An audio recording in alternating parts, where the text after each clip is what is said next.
Good afternoon, everyone. Wow, Thank you. Good afternoon. good afternoon.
Okay, we have 12 people.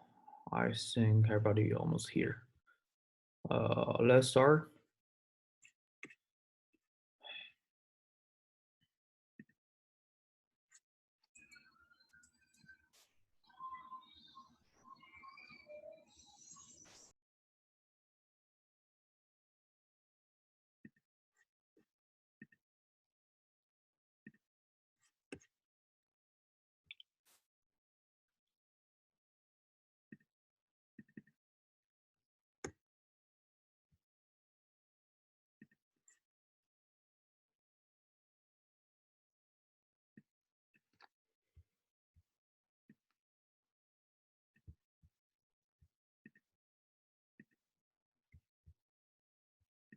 Okay.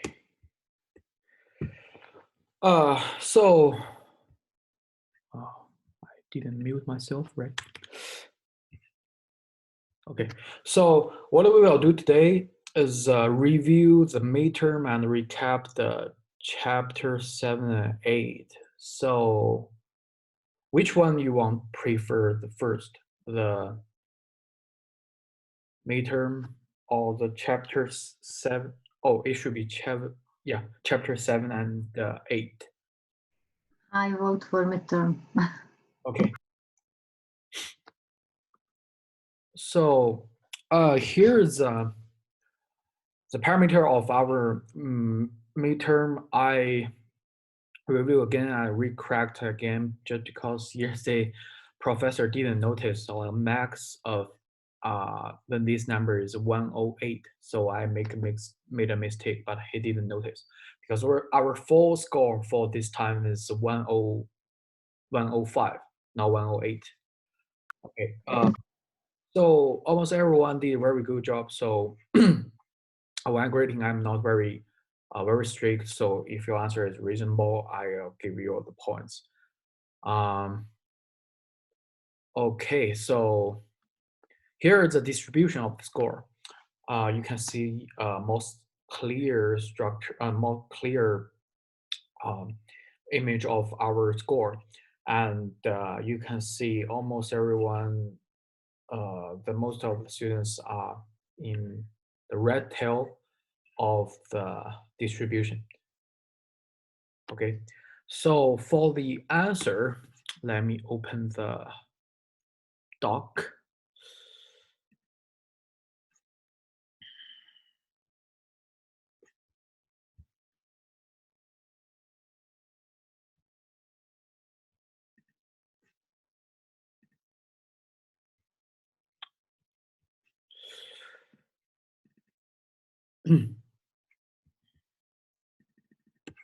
Okay, can I already see doc?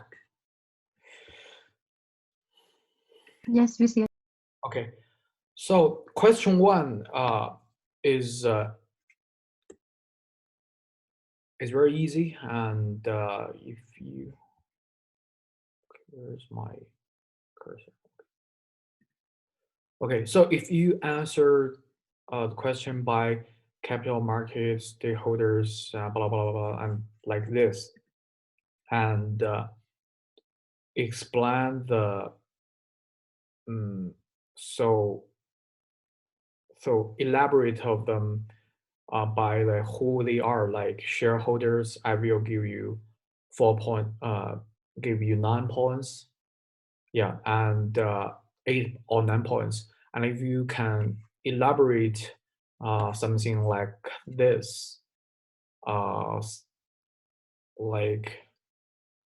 like shareholders does what kind of role in here, and I will give you 4 points. But if you only mention the shareholders, customer, employees, like government bodies, rather than this, I mean the what about blah blah stakeholders, what kind of stakeholders, I will give you 3 points off. Yeah, so you need to read this term. Question 2. Explain the significance of internal analysis. So the keywords for this question is first two is strengths and weaknesses, and you can use a SWOT, but you need to mention for internal analysis, we focus on strengths and weaknesses rather than opportunities and threats. Okay, because ONT is external analysis. Okay, so another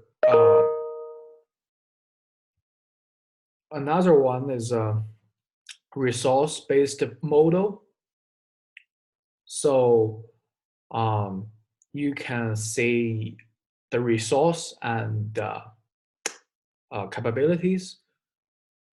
If you answer have strengths and weaknesses and capability and resources, I will give you 4 points. Okay. Most people have S and W, but miss risk-based model, which is resources and capabilities. Question 3 mentions the general environmental factors that can affect the profit potential. Okay, let me open the note. I think maybe the note confuse you a little bit. Hold on a second.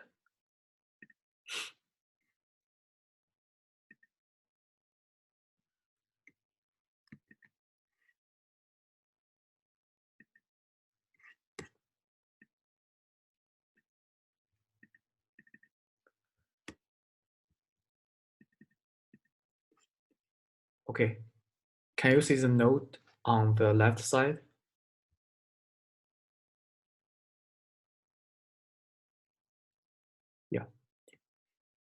Are these the note or we still see the same thing? Sorry. Can So, see the same document.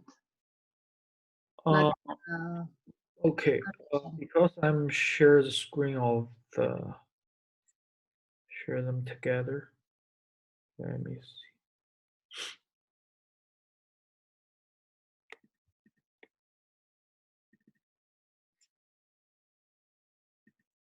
Okay, never mind. Let me only show that.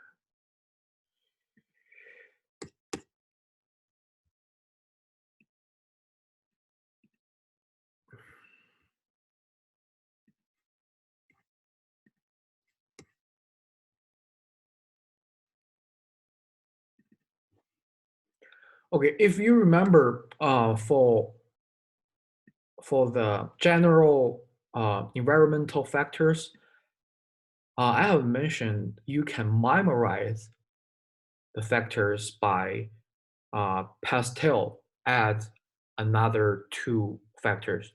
So the Pastel can be included in, you can use Pastel, but it's not enough. So because Pastel only has six factors, but the environmental factors include 8 factors. If you remember on the note, uh, there's a picture, the some factors surrounding the big five. So that is a environmental factor. Okay. So if you only use Pastel 6 factors, I will give you 2 points or 3 points off. And that's for the question 3, right? yeah, the question 3. Okay. You know, you kind of read my mind when you were talking about question 2. I was looking also at that paper you gave us review for the quiz, and I noticed that the SWOT analysis doesn't say anything about what you just said in the previous slide. You mean the SWOT that doesn't include what? Which point is not? The research-based model, yeah, it's not included in there. No, it's not SWOT. It's because we learned internal analysis in chapter 2 or chapter 3. Let me see. Right.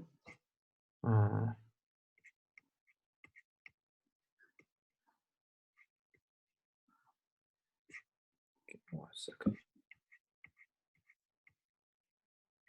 No, if you remember, I told the professor that I cannot find Pastel in the book, and in the book it just talks about these 8 factors, and you know, in the summary of the chapter, it talks about these 8 chapters instead of talking about the Pastel.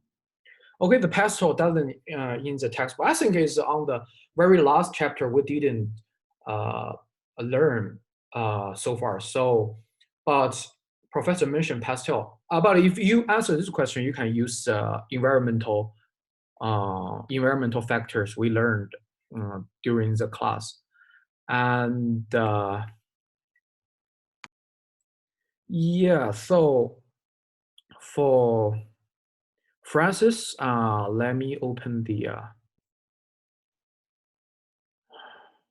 note.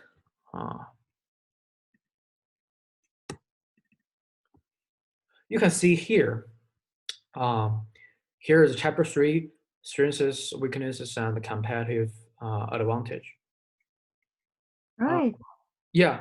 So not only by the title, you can see the note is like same thing. Just like I restructured the makes it more clear of the structure of the textbook or what we learned during the class. You can see here before the company diamond, there is a resource-based review. I see, but I did not connected it to the internal, specifically that one. Yeah. Okay, so Yeah. if you answer, the answer is like the diamond, I also give you points because it's the same thing. And if you can elaborate, it would be perfect. So because I think the most of a part of this um, chapter is covered by the company diamond. Okay, so if you can remember this diamond shape, and then I think you can remember all the things. Mhm. Right. Thank you. Thank you. Don't worry about it. No problem. Maddie, so Maddie, for your questions, so for the material we need to review, it includes all the things we cover during the class. Not only the thing emerged in the textbook. Okay. No, okay, yeah, and I understand. I was just saying that if we read the book, Mhm. we could see the eight, Yeah. all of the eight. Oh, I Those think, yeah. So I think six of them are from the pastel, and we can see. I think the concepts are the same. It's just a different way of forming, and it just adds two more. okay. Uh, yeah. So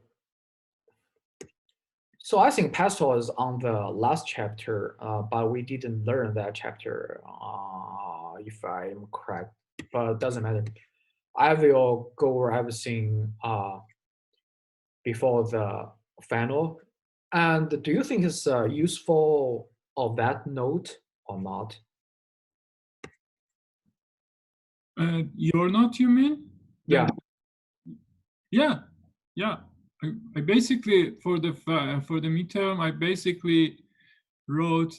I studied your notes and the summaries on the slides, the professor's slides, and then yeah, and then Okay. for more explanation, sometimes you need to refer to the book. But that was a very good summary. Okay. Thank you. I will do it again before the final, and you can change it if you want, because I will upload the doc. You can change anything and add some points after each topic. Okay, so let's move on. The question number 5, define rarity and explain how it creates competitive advantage. This question is very simple and almost everyone get full credit for this one. Um, the thing I want to mention is you need to know rarity is the VIO from the VIO model, and it's the second step of the model. And if a company wants to have a competitive advantage, so I emphasize here just because when you have valuable resources and it's rare, that means you have the competitive advantage, but it's just a temporary competitive advantage, not the sustainable. So you need to finish all the step of the VIO to get the sustainable competitive advantage. I remember when I'm grading, so everyone did very good job. Okay, so question 6. This one is a question almost every people lose a point, or lose most of them, or lose the 2 points or 3 points. Okay, so for this question, you have 2 ways to answer.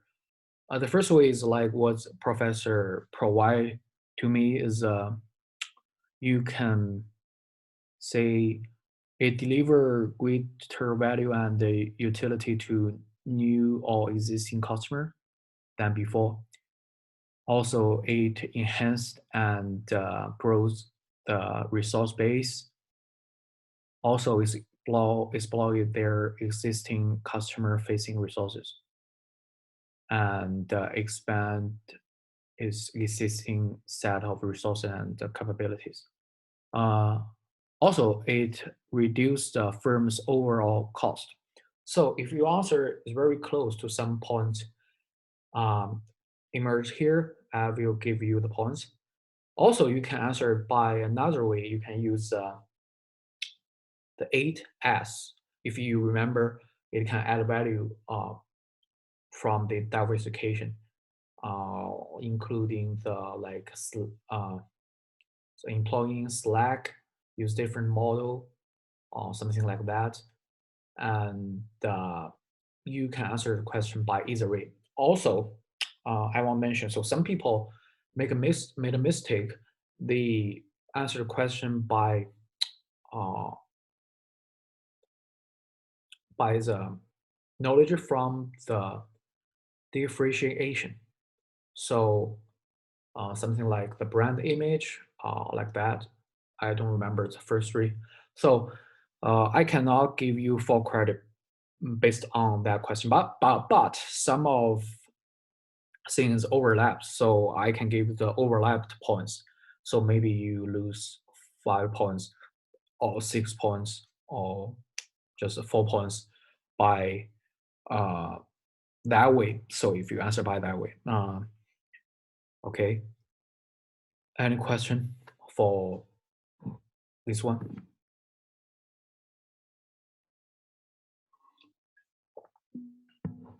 Okay, let's move on. Question number 7. Mention 4 ways that companies achieve cost advantage through lower cost inputs and explain bargaining power over suppliers. Cool. Okay, so there is a 2 question. The first one is the 4 ways. 1, 2, 3. Almost everyone did a very good job.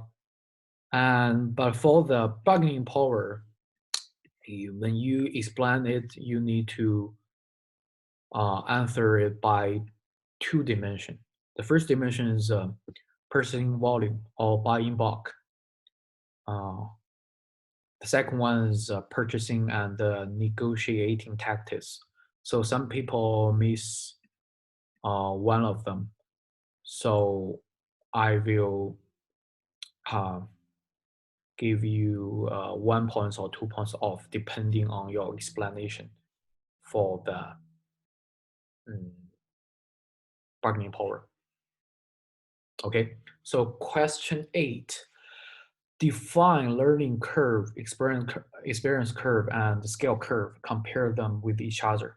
Okay, so define them. So you need to write down their relationship between like scale curve, the cost per unit, and the scale of the production, the volume of production. Okay, the learning curve is very important. I think some of you lose point just because you didn't mention the labor cost per unit. Because if you only write down like the total cost per unit, that will be very similar to experience curve. So please know the difference. And for the relationship, if your answer is reasonable, I will give you the point. And let me see. Like the learning curve is more complex than scale curve, or an experience curve does a better job of capturing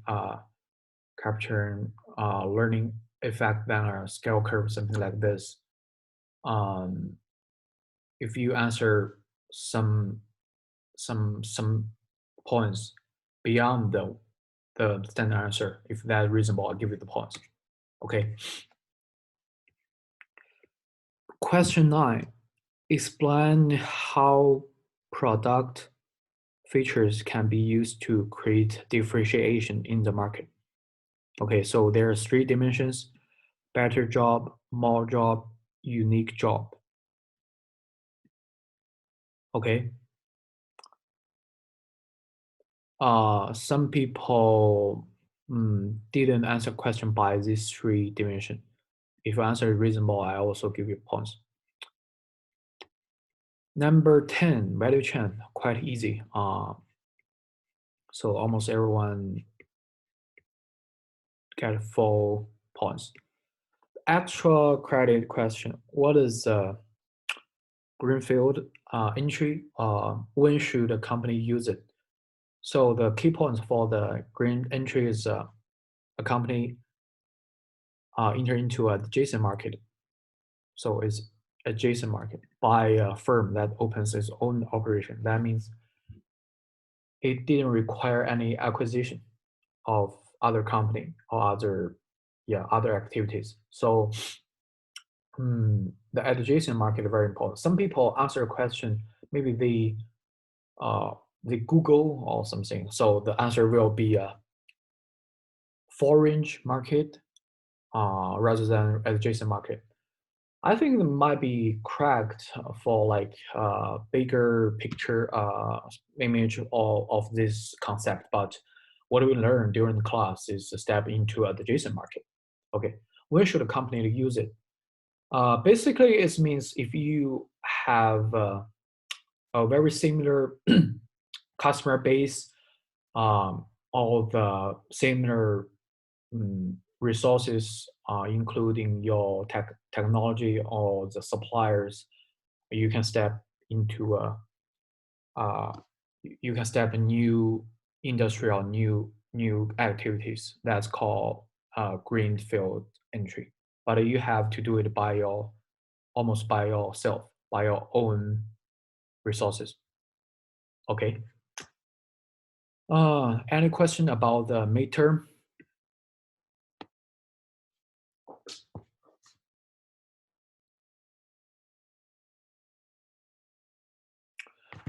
If you have any concern about your score, you can contact with me directly after class, and I will go over every question and I'll give you why you got that points. Okay, so if you the points have some mistake, I will correct it immediately. Okay.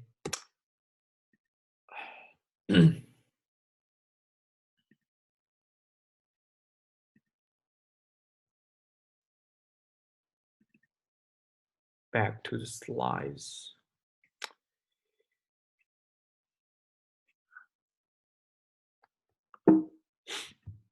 Okay, so the review of the chapter 7 and chapter 8. The chapter 7 is vertical integration and outsourcing. So we have these 5 points need to be memorized. So at the very beginning, I combined the concept of vertical integration and 2 types of the vertical integration together. So basically, the vertical integration is like if your company can want to bring some activities in your industry value chain, whatever is backward or forward, it can be called vertical integration. So it cannot be activities from different value chain. Okay. So for example, if I'm the Apple, I want to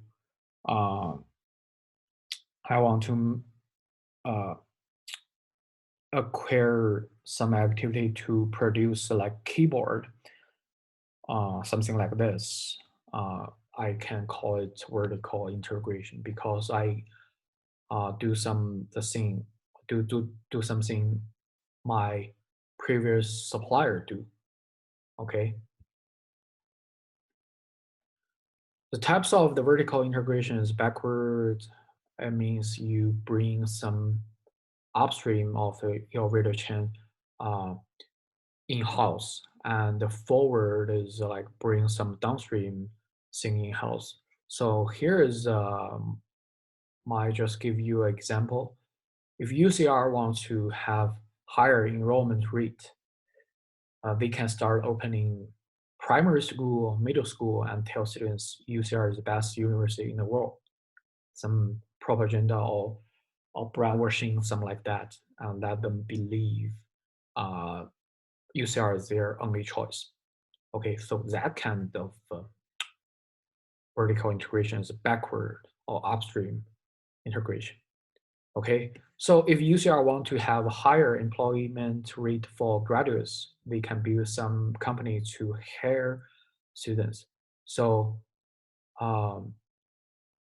the students don't worry anything about their future career, so they can just after graduating can step into the company owned by the UCR. So that's a forward downstream. Okay, I think this will be more easier for you to understand the vertical integration.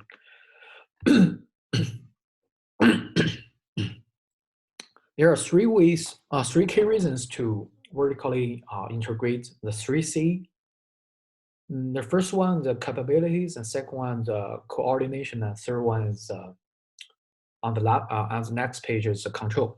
So I didn't use any concept to elaborate them. So I use some example to help you to know what the difference between them.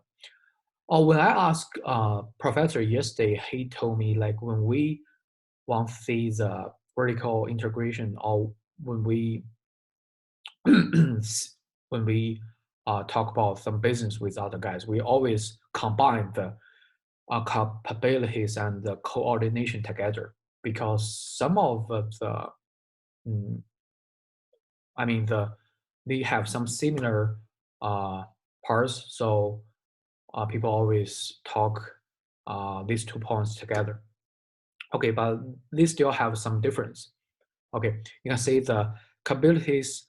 Here's an example. Nike cannot be the one of best for manufacturing shoes. So they are very good at design or marketing, but they believe they cannot be the best of the manufacturing because of the cost, or like they need so many assets, it will need high cost for them. So they outsource it rather than vertical integrate them. Okay.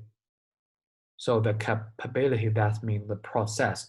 Can you achieve a very good process when you have it? If you cannot do it, please outsource it to another company. Okay, so coordination, that means the communication or the synergy between different departments when you want to finish one product. So here is the example. The Apple, at the very beginning, outsources the design of chips, but now it does it by itself because it needs the chips is very important part for the smartphone, and it will affect the performance and the space of the structure, something like that, or the hardware department, or the software department research. So they need to move together. So that's why Apple bring them back. So that means the coordination, they need to work together to keep the high quality of the product in the future. Okay, so you can see here's a picture. The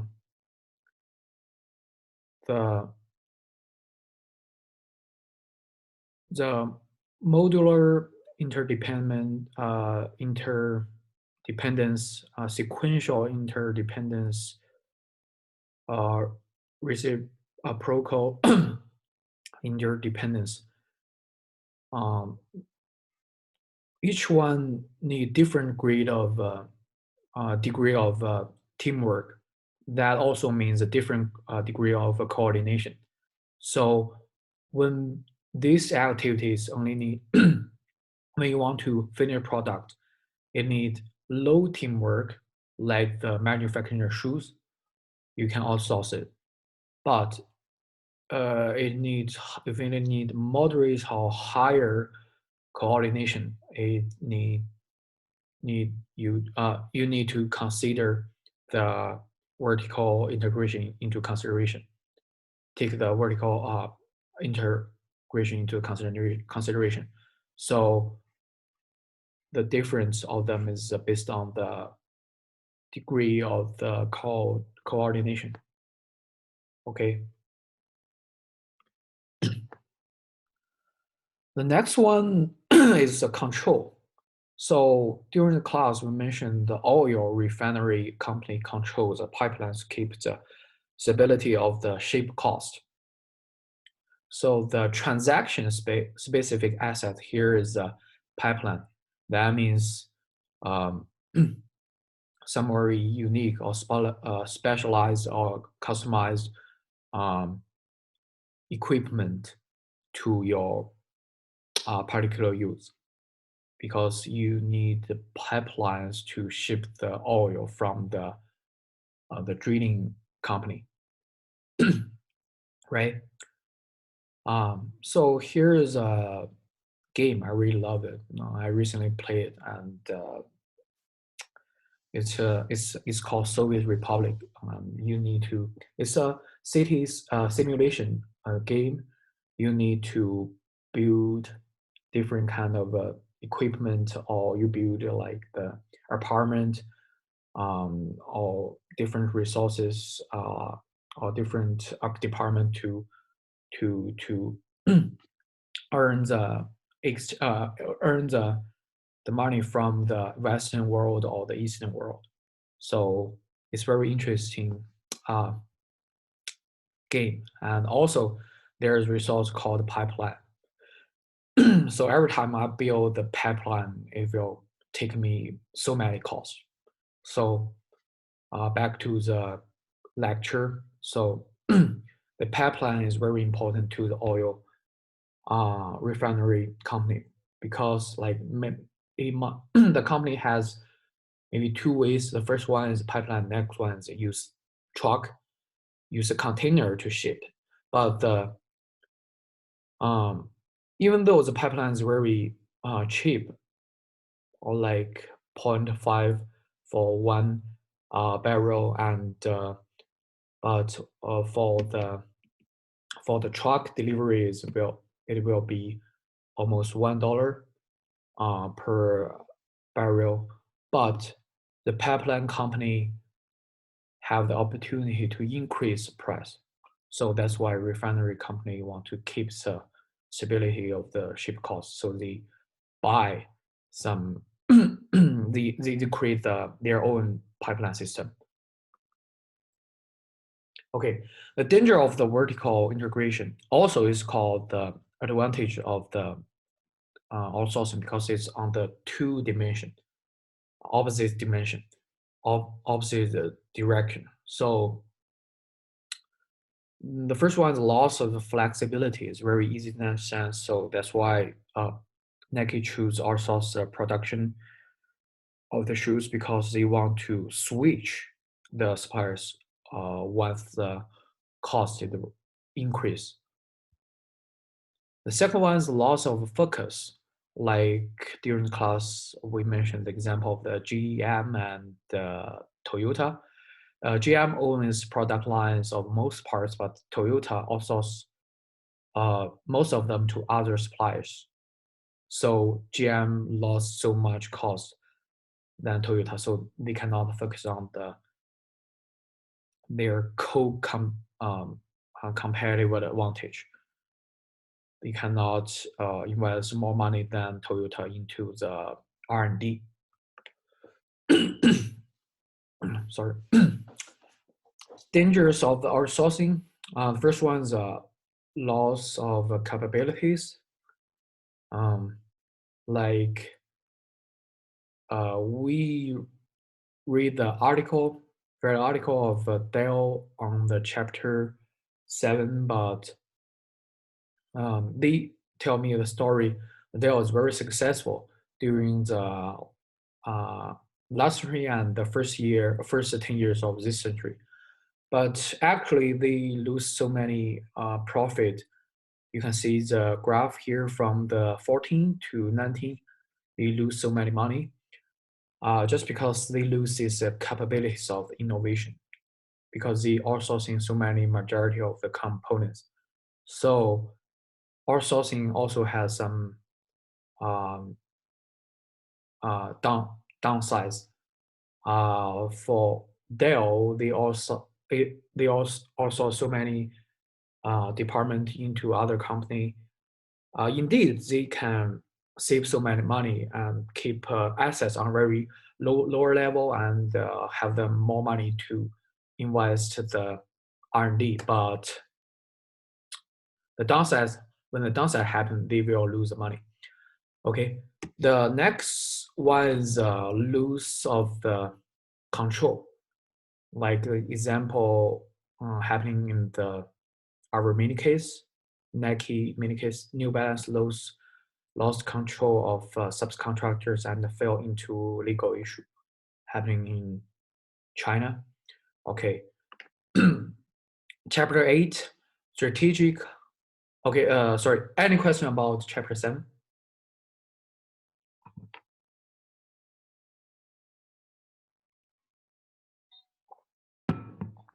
Okay, chapter 8, strategic alliances.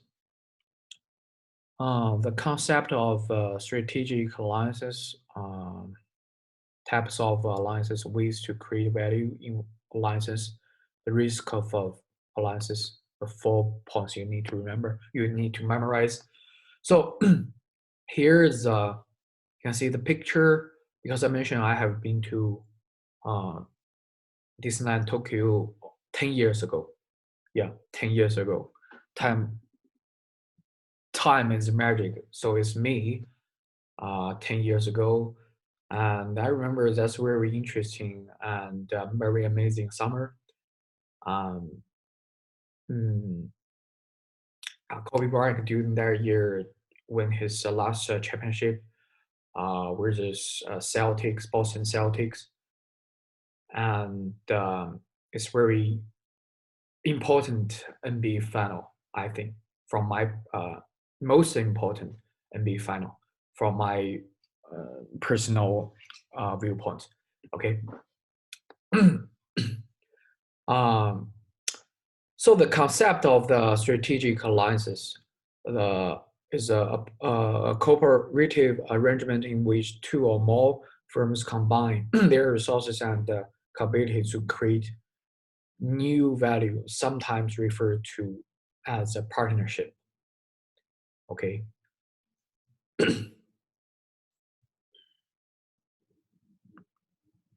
The types of alliances. There are 3 ways. The first one is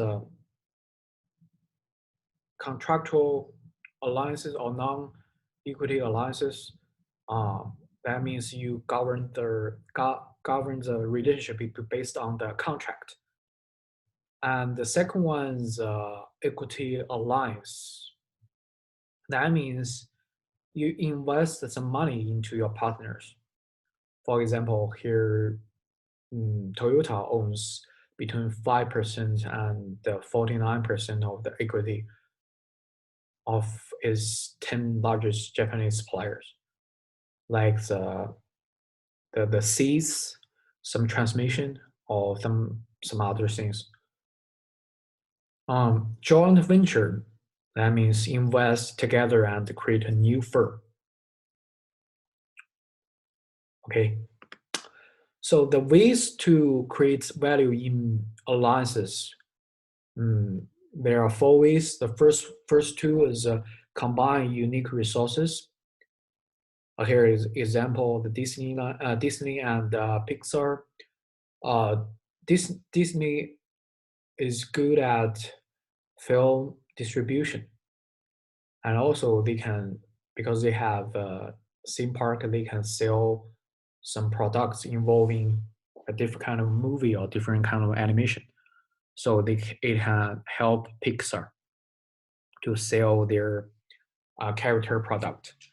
Also, Pixar, they have very good capability of computer generated animation and story telling skills. So it can help Disneyland to tell the story of the animation or movie. Okay, so the pool similar resources. That means for each company, like we have 2, like if I have a partner, we want to combine our resources together to step into a new activity. Um, this kind of activity may be very potential in the next 10 years. Here is an example.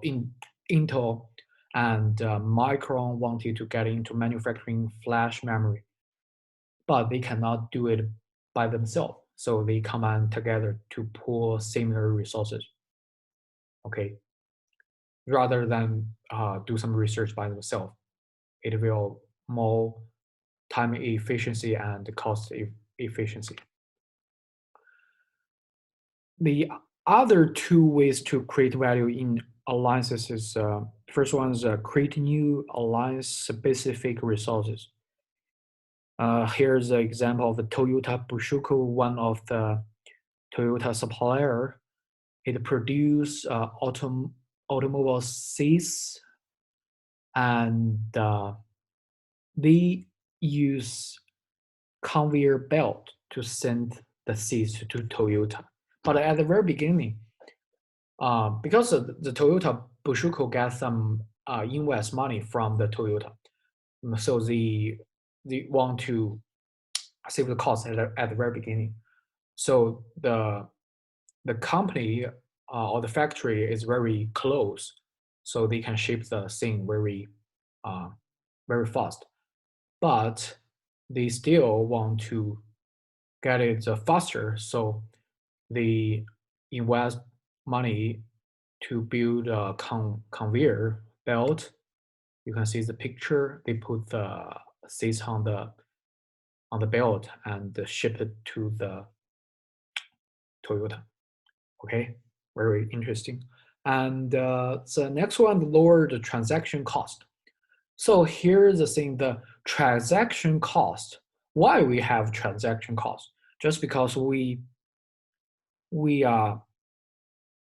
don't trust each other, so we have the transaction cost.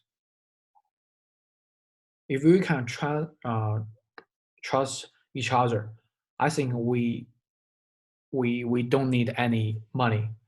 We can just, you give me your parts, and I produce something and sell it to customer and then give money to you. Okay.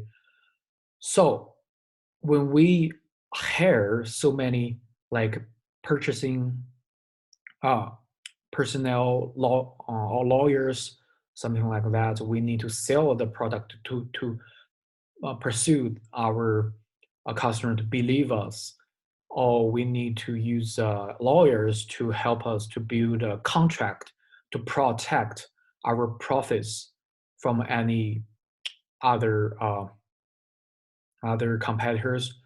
So that means we didn't trust each other.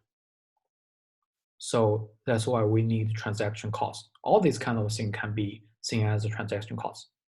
Okay, so the alliance can lower the transactions because now you have more coordination, right? The next one, the risks of the alliances. Here's two risks. The first one is hold up. That means when one partner tries to exploit the alliance specific investment made by another partner. That means when your partner invests some money to benefit you, and you need to benefit them by invest some money or do some activities, right? But some partners only get some benefit from the other companies, their partner, but didn't do very good job to help their partner out. So that means the meaning of hold up.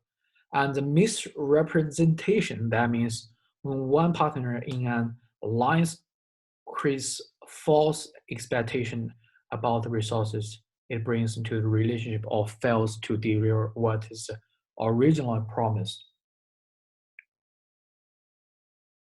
Okay, so for example, if you are a company to a biotechnology company, you need to you now developing a new drug can cure some disease, but you don't have 100% sure the the pill have that kind of function.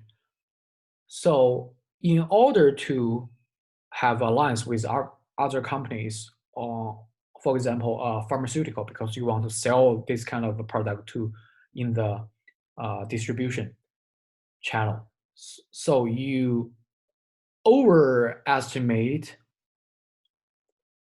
overvalue the function of your product.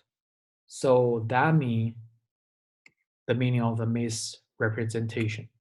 Okay, so you represent the wrong or not 100% willingness or the function of your product. Okay. The next one is building trust to lower the risk of alliances. So how do we reduce the risk of alliances? There's three dimensions. The first one is personal trust. Like when you want to have a alliance with other guys, other companies, if you have really good relationship with the CEO of that partner or some head of the department, that will be better. Second one, legal contracts.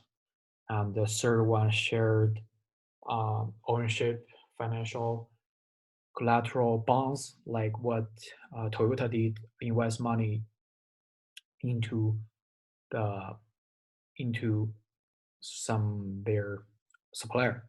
So that can help the suppliers and Toyota grows rapidly together. Okay. So any question about this chapter?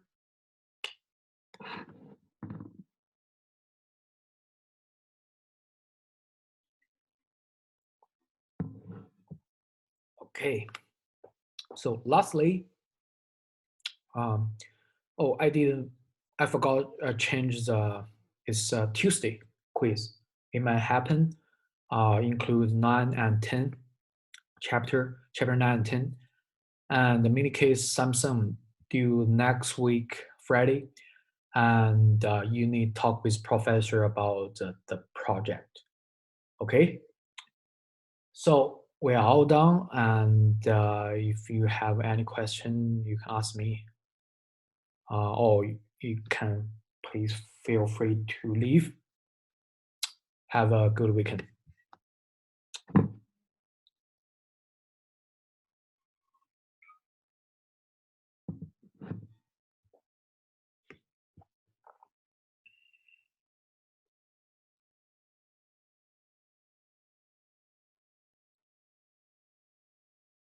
Thank you.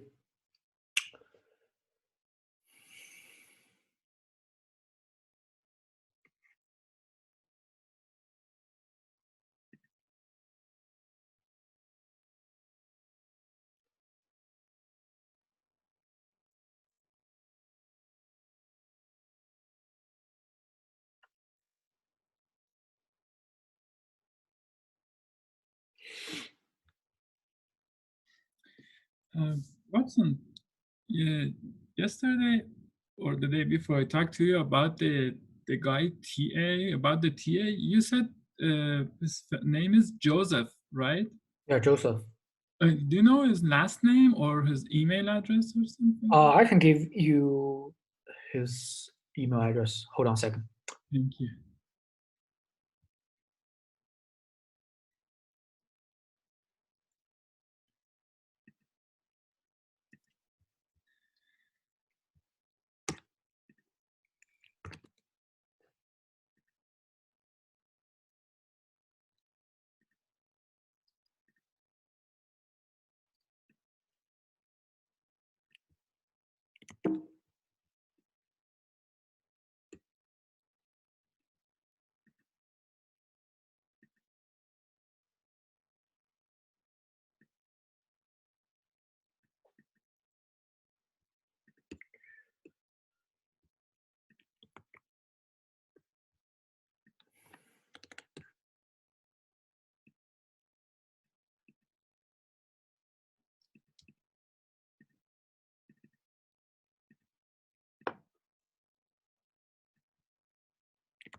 Yes, I have already sent to the chat box.